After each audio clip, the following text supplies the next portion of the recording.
Banakacherla project అంశం రచ్చరేపుతోంది. ఒకే subject మీద ఆయా పార్టీల నాయకులు వేర్వేరు వర్షన్స్ వినిపిస్తున్నారు. కేంద్ర జలశక్తి మంత్రి సిఆర్ పాటిల్ అధ్యక్షతన జరిగిన సమావేశంలో బనకచెర్లపై చర్చించాలని టీడీపీ డిమాండ్ చేస్తే ఆ అంశమే చర్చకు రాలేదన్నారు సీఎం రేవంత్ రెడ్డి. మరోవైపు కేటీఆర్ ఇదే అంశాన్ని రైజ్ చేస్తే బనకచెర్లపై చర్చ జరిగిందని ఏపీ మంత్రి నిమ్మల చెప్పారని, కానీ రేవంత్ మాత్రం చర్చే జరగలేదని చెప్పి అడ్డంగా దొరికిపోయారన్నారు. అటు కేంద్ర మంత్రి కిషన్ రెడ్డి కేంద్ర ప్రభుత్వం జోక్యం చేసుకుంటే అంటున్న జోక్యం ఉంటుంది, కానీ జోక్యం చేసుకోకపోతే ఎందుకు చేసుకోవటం లేదని ప్రశ్నిస్తున్నారని అసహనం వ్యక్తం చేశారు. ఇక ఇద్దరు సీఎంలను కూర్చోబెట్టాల్సిన బాధ్యత తమపై ఉందని, అంతే తప్ప జడ్జిమెంట్ ఇవ్వడానికి ఇద్దరు సీఎంలను పిలవలేదని కుండబద్దలు కొట్టారు. మొత్తానికి నలుగురు ఏమన్నారనేది రాజకీయ వర్గాల్లో ఆసక్తి రేపుతోంది. బనకచెర్ల గోదావరి బనకచెర్ల వాళ్ళు కడతామని అడిగితే కదా మేము ఆపమని చెప్పడానికి.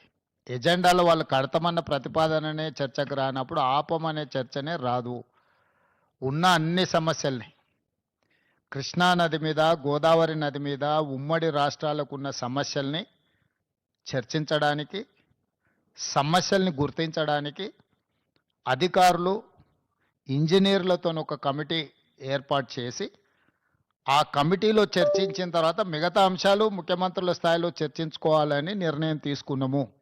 కేఆర్ఎంబీ బోర్డు విజయవాడ అమరావతిలోను, అదేవిధంగా జిఆర్ఎంబీ బోర్డు హైదరాబాద్లోనూ ఉంటుందనే విషయాన్ని కూడా మరి ఈ సందర్భంగా నిర్ణయం తీసుకున్నామంటే విషయాన్ని కూడా ఈ సందర్భంగా తెలియజేసుకుంటూ, అదేవిధంగా మరి మెయిన్గా ఏదైతే ఆంధ్రప్రదేశ్ రాష్ట్రం నుంచి పోలవరం బనకచెర్ల ప్రాజెక్టు అంశం మీద ఏదైతే ఆంధ్రప్రదేశ్ ఇచ్చినటువంటి అంశం మీద, అదేవిధంగా తెలంగాణ రాష్ట్రం కృష్ణా గోదావరికి సంబంధించినటువంటి ఏవైతే రేజ్ చేసిన ఇష్యూస్ ఏవైతే ఉన్నాయో ఇవి రెండు కూడా టెక్నికల్ ఇష్యూస్ అన్నీ కూడా ఇన్వాల్వ్ అయి ఉన్నాయి. కాబట్టి ఈ టెక్నికల్ ఇష్యూస్ని ముందుగా ఒక పరిష్కారం చూపేటటువంటి విధంగా ఒక కమిటీని నిర్ణయం తీసుకోవాలని, ఏదైతే ఈ యొక్క కృష్ణా గోదావరి ఇష్యూస్, అదేవిధంగా పోలవరం బనకచెర్లకు సంబంధించినటువంటి ఈ యొక్క రెండు సబ్జెక్టుల మీద కూడా మరి ఇటు టెక్నికల్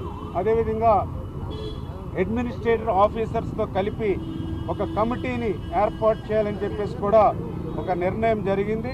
ఇందాక నేను చెప్పిన కదా, దొంగతనం చేయడం మళ్ళీ దొరికిపోవడం ఈయన స్పెషాలిటీ. 48 గంటల ముందు డైలాగులు కొట్టిండు, నేను రానే రాను. ఆంధ్ర వాళ్ళు మీటింగ్ పెట్టినారు, ఆంధ్ర ప్రభుత్వం వాళ్ళ చేతుల్లోనే కేంద్ర ప్రభుత్వం కూడా ఉంది. మరి నేను రాను, చంద్రబాబు పిలిచినా బనకచెర్ల గురించి అయితే నేను రాను అని డైలాగులు కొట్టినాడు, లీకులు ఇచ్చినాడు, లీకు వీరుడు. ఇచ్చిన తర్వాత 24 గంటల్లో ఏం మారిందో తెలియదు, 24 గంటల్లో ఏం జరిగిందో తెలియదు.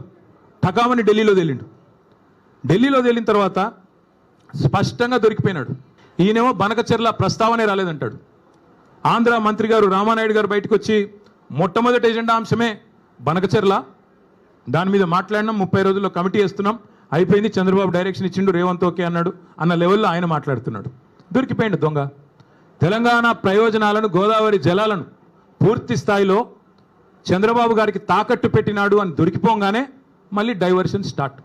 కొన్ని రోజులు ట్యాపింగు, కొన్ని రోజులు కాళేశ్వరం, కొన్ని రోజులు ఫార్ములా, ఇంకొన్ని రోజులు డ్రగ్స్, మన్ను మశానం వాడి బొంద తప్ప ప్రజలకు పనికొచ్చే ఒక్క మాట.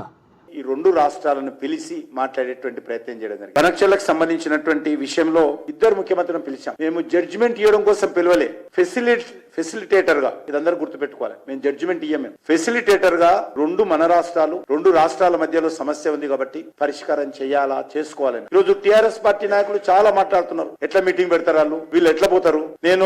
మరి వాళ్ళ పాలసీ వాళ్ళకు లేకపోతే, వాళ్ళు అధికారంలో ఉన్నప్పుడు ఒక పాలసీ, ప్రతిపక్షంలో ఉన్నప్పుడు ఒక పాలసీ, బీఆర్ఎస్ లాగా బీజేపీ ఉండదు. అదే విధంగా ఒక నేషనల్ పార్టీగా రెండు రాష్ట్రాలకు న్యాయం జరగాలని కేంద్ర ప్రభుత్వం కోరుకుంటుంది. ఆ విషయాన్ని మనం దృష్టిలో పెట్టుకోవాలి. అంతే తప్ప తెలంగాణకు అన్యాయం చేసి ఆంధ్రకి ఇస్తామను, ఆంధ్రకు అన్యాయం చేసి తెలంగాణకి ఇస్తామనేటువంటి ఆలోచన ఎవరికైనా ఉంటే అది వాళ్ళ మెదడులో తీసేయాలని చెప్పి కోరుతా ఉన్నాను.